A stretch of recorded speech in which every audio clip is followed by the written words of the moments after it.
Yeah, we got a lot to talk about today, man. We're going to be reacting to FLYUCCI's podcast, man. She dropped a podcast with Mookie, and they were talking about CJ on 32's.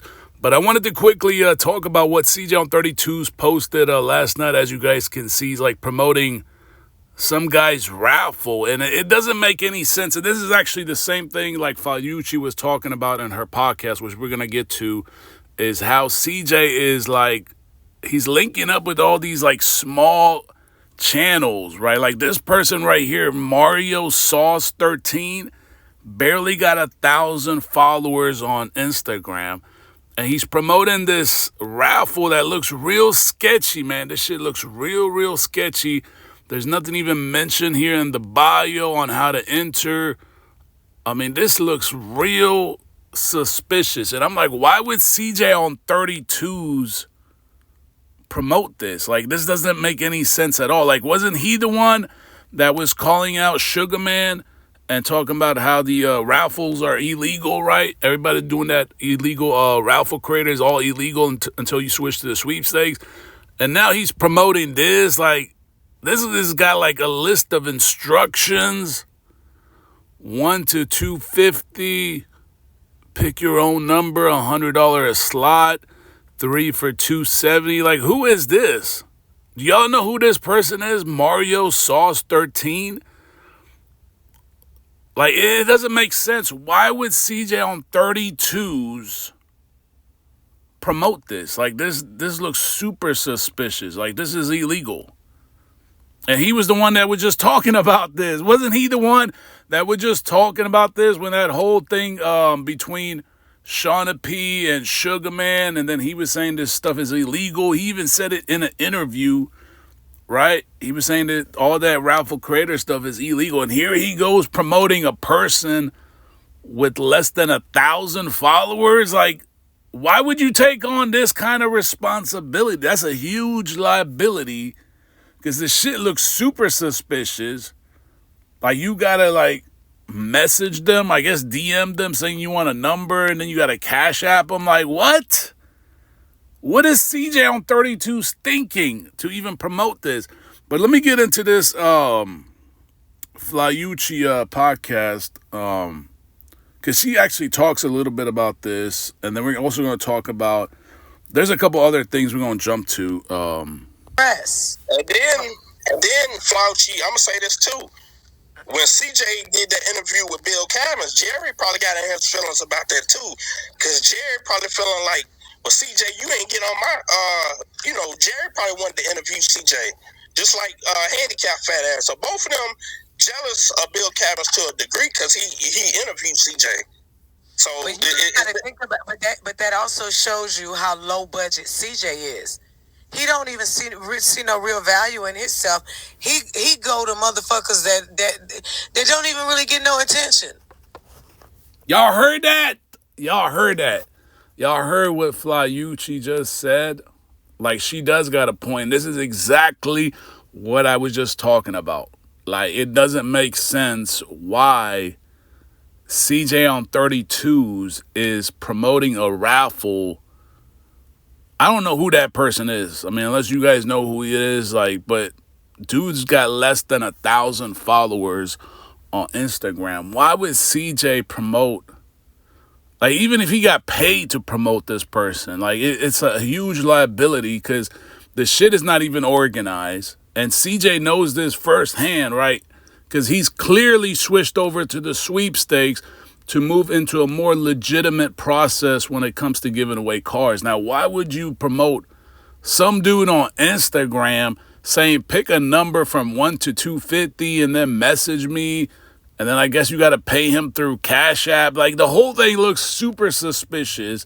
Now everybody's going to be looking at you kind of funny if shit goes down with that because you promoted it, and it don't make no sense. Why is he promoting like these small time channels? Is like, it doesn't make no sense at all. And now FLYUCCI's talking about the exact same thing when it comes to CJ popping up on these channels. Now I guess he does it in a way so that people don't watch the interviews. Maybe he doesn't want people to watch when he does these collabs, but I would think that shit is like a waste of time.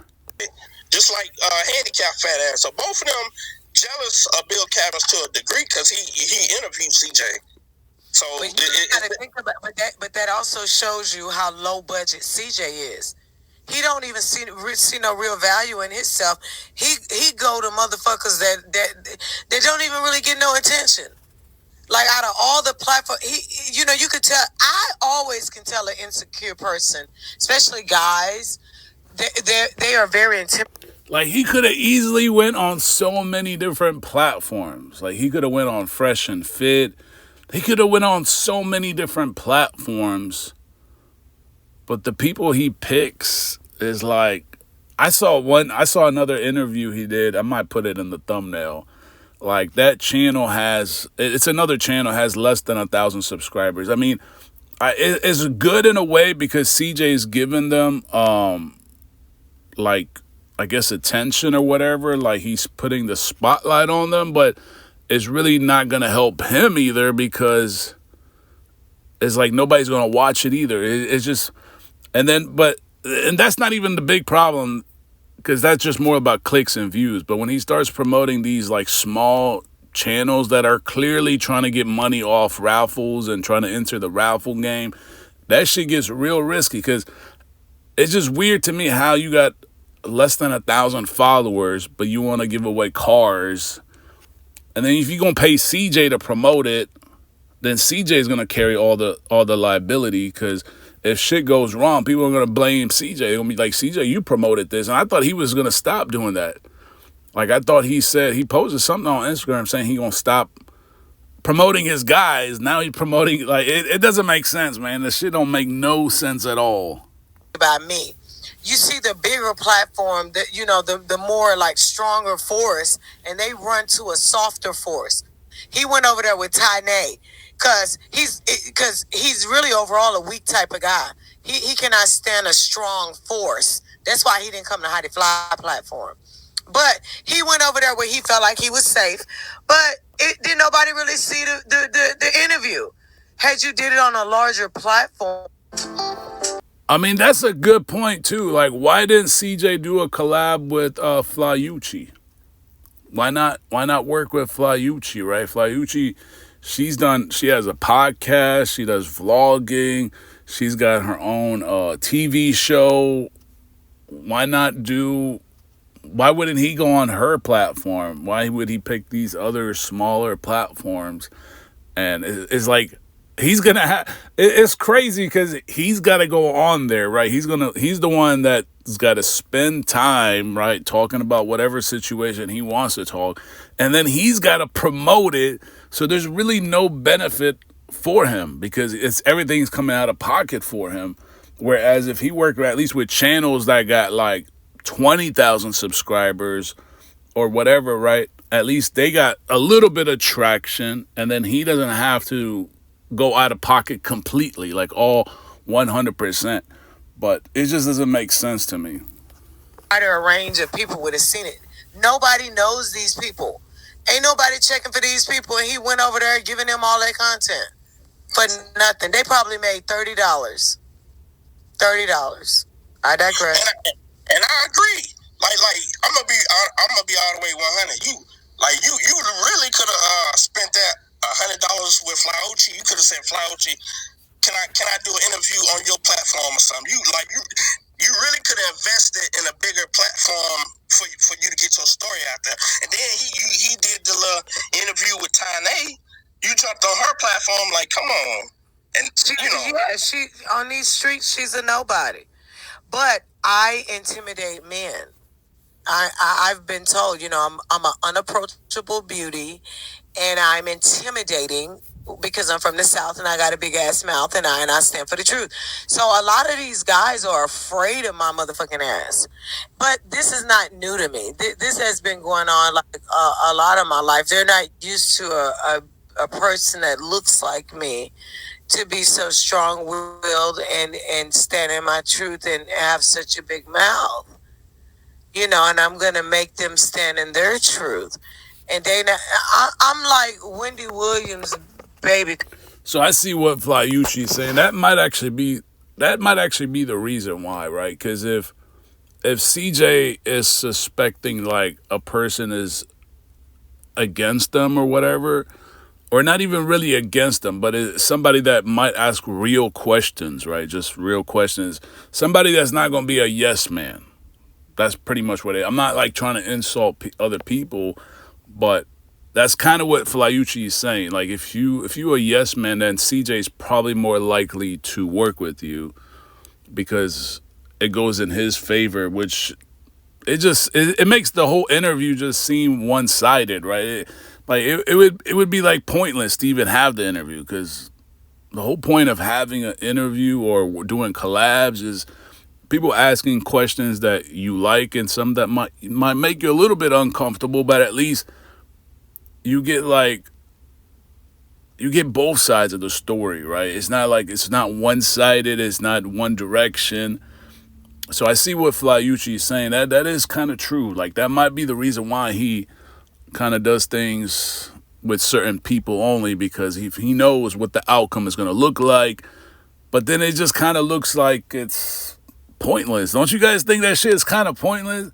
Like if you do collabs with your homeboys, but you know your homeboys are below you, and that might actually be why like all the channels like Rail and Stunner, like they're never gonna be above CJ, and that's okay because CJ wants that. He don't want you above him, so that might actually make sense. So FLYUCCI, that's kind of like your answer right there, because he wants certain people to remain below him. So that might be why he doesn't want to work with big channels. Like he don't want to go on Fresh and Fit. He don't want to go on all these bigger podcast channels. No Jumper, Vlad. He doesn't want to, even though it makes sense because that's high visibility. He don't like that, and it makes no sense. Well, it makes no sense to somebody that is actually, trying to see both sides of a story. But if you really just trying to make people stay below you, then yeah, that's cousin. You know what I'm talking about? Not quite her daughter, but maybe her little cousin.